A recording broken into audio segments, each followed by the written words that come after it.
सफाई कैली घर के कि नहीं, सावन लाग गया तब डेली पूजा पाठ करे के रहता है। अब कहना शंकर जी का जल वल चढ़ावे के रहता है। देखा बिनाई बिनाई उठ के ये लिपना सैतना डाली है। हम राम जाने जैसे उठी थे हमारे मुंह में ऐसा अपने आप भजनिया आवा करत है। तब हम सुबेरे उठी था भजन भाव करत कर सगरो काम निपटाई लिए थे और काम निपटाई नहाए धो पूजा पाठ कर लिए थे। कहाँ बड़की जीजी लिपा सैता था वो तब जानता ही सुबेरे सुबेरे कवन काम रहता, माजा सैता बनाओ खियाओ घर का गोरू चंगरू ये कुल करे के रहता है। और सुबेरे सुबेरे तो हमारे घरे आई तो काम करे, का हुआ बता कौन काम लाग गए? अरे है बड़की जीजी सुने न सावनमा लाग गए त कमरिया कहिया उठी। अब की हम आऊ कमरिया लेके जावे, मन्नत करे रहन न कि भोले बाबा मैं बेटा दे दी है त हम कमरिया उठैबे। तब बड़की जीजी हमरे गोलवा होई गए तब की हम उठैबे कमरिया त कहिया लागी हमें यह नहीं पता रहा। यार पूछे तो से तब बता जा मोरी मैया गांव भर जरी जाए फुहर कहाई लगता गन्हान हो। देखा 11 तारीख से का ना कमरिया उठत बाय, 11 तारीख से सावन लागा पे पूजा पाठ जल हुआ जहां जैसन जे उठावत है। हरिया जीजी उता हम हो जानी थे कि 11 तारीख का लाग है, मगर कमरिया कहिया उठी नहीं पता हमें। हरिया वो बहुत जगह ही उठी गबाय, बस अपने यहाँ दिया बाटे अपने यहाँ कहना 23 तारीख के जला चढ़ी तो 1-2 दिन पहले उठी जैसे जगह पैदल ले जाए कोई गाड़ी से ले जाए कोई तो कैसे चलूं, पैदल चलबू कि गाड़ी से जाबू? अरे जीजी सोचत रहन ना कि का नाम है तू तैयार हो जाती हो दक्षिण आई तैयार कर ले अयल 2 जनी और तैयार हो जाती। दरअसल अकेले जाना तू मजा ना आवत और हमार मन्नत रही कि हम पैदल कमरिया जाई गाड़ी वाड़ी बैठ के ना जाई। तो यही जीजी कही थी ना तैयार हो जा जाना थी भोले बाबा सबके मनोकामना पूरी करी है। अरे लड़का वो बात नहीं है, कमरिया हो जा हमें कोनो दिक्कत नहीं है, हमें तो अच्छे लगा थे। लेकिन अब पता नहीं मेरे बूढ़ा जाए कि ना जाए दिए, इनको पप्पा जाए दिए कि ना जाए दिए। जान था इनके लोग का सोच कमन मेरे का है, पूजा पाठ में ज्यादा दिमाग लगा होता ही नहीं है। और जैसे नाम लिए जैसे कहीं अरे तू बड़की भक्ति में बढ़त थी बड़की बनत थी वो बनत थी दुनिया भर कथा सुनावे लगी है। लेकिन जीजी ना कोशिश करो जरूर अब की चला जाए देखा जाए कावन मेरे का हुआ बाटे। अरे कहूँ मने मेरा दवे खाली कमरिया ले जाते मेहरारू नहीं ले जाती। चलो जीजी हम काना बड़े जने हम मनाई लिया अब बूढ़ा का हम उन्हों मनाई लिया। अच्छा ठीक बाटे पूछित बाटे हम। अरे कहा बड़की जीजी लड़का जीजी दोनों जनी बतवा आती है कहाँ जाती हो कहाँ जाए प्लान बना। अरे देख नहीं कहूँ नहीं चले रहा कमरिया और तोहरे घरे हम वही वाली रहे कि जाए देखी नहीं से पूछी चली कि नहीं तो हिया ना आई गई। चल तो सब जनी तैयार हो जा गेरुआ कलर के कपड़ा बड़ा सिलाई ले तैयार हो जा चले बाटे कमरिया लेके जानी। अहे बड़की जीजी सुबेरे काम ना है सब जनी तैयार होकर रोडे मिलो फिर चला जाए था नहावा जाता है नदी में नहाई के पानी भर के फिर यहाँ से उठावा जाता है जल ठीक है। अब दिया ना करी जीजी बिहाने उठा लो का पैदल चले एक बार टाइम लागी और यहाँ गावत बजावत चला जाए। अरे लड़का जीजी तू तो ऐसे कहा थी जैसे कि कहा नाम है कुछ सामान रखा बाटे। हाँ कहाँ मैंने इतने जल्दी कपड़ा पड़ा सिलाई मिली हम कपड़ा पड़ा ना सिलाई फिर पहने हुआ पहन कर चली जाबे।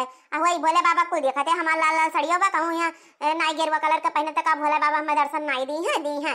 अब इतना जल्दी हम नाई कुछ खरीद पाई अब कहा नाम है पैसा ले लिया बस ये लड़का हम कुछ नहीं खरीद पाई साड़ी हमारे पास वहाँ पैक के चली चलब ठीक बा। अच्छा जा सब जनी ना अब हम लीव सही ले काहे कि बड़ा जून हुई है अभी मैं खाना पानी बनाओ खाना बूढ़ा जो जागी नहीं तो 4 गाड़ी हमें सुबेरा सुबेरा दे दी है तो लोग के चक्कर में पाई जावे जानी कि नहीं।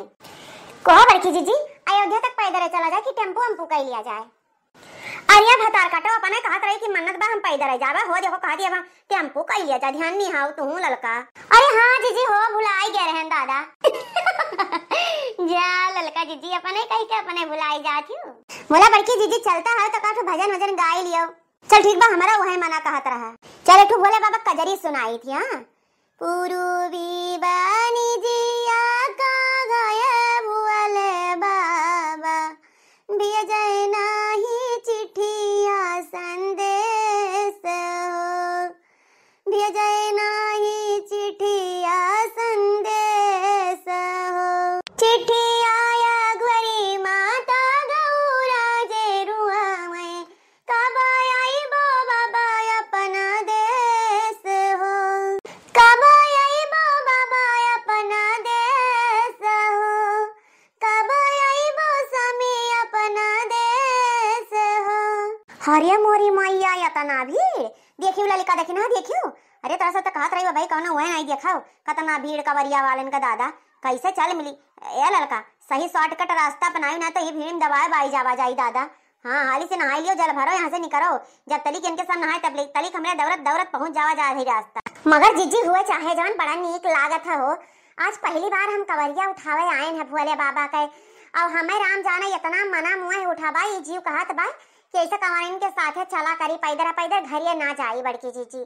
लेकिन अब का गई तो उनका साथ हम लेके आई लेकिन हाँ जीजी हारी से नहाई लियो चला जाए। अरे लड़का जीजी बाद में नीक लगाई नहाई लियो भोले बाबा जल चढ़ाई लियो नहीं तो जान इतना भीड़ मैया तब के सुनाई पड़ा रहा कि कमरिया बहुत मनाई मई गे रहीन जानियो।